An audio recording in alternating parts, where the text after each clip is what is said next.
Şeydir.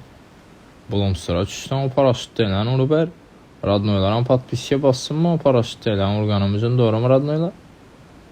Ad düzə lekin atak. Bassanla söyleme podpiskiyə. Bundan yanımda bir pəmsiz yine. Bana eken bir normal. Oo var eken. Kan davay.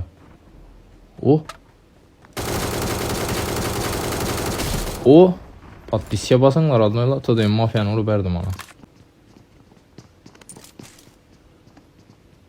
Bizden sikim bir balanı görədim. SKS oynar herhalde. Benim bir oynatık göreyim.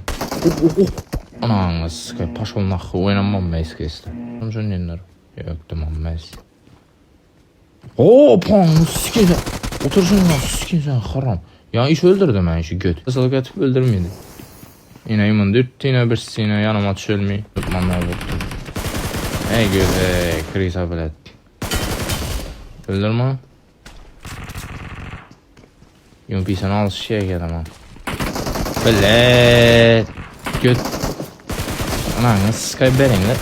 Poco gandom bilet. Ana. Koyma radını. Niye desen? İziniz sikinizi. Sebitti bu göt. Saat. He göt hey. He göt hey. Direye gandom da bitirdin. Baş olmak koy boldu. Tiha radın tiha. Ana skay okum yok. Oklatıyız harap. Bilet. Paşol naxuy gandom bilet. Crossfight qaydaları bir cayda turma. Ben görüb oturardım şu videoların bir vaxtları. Ana skay.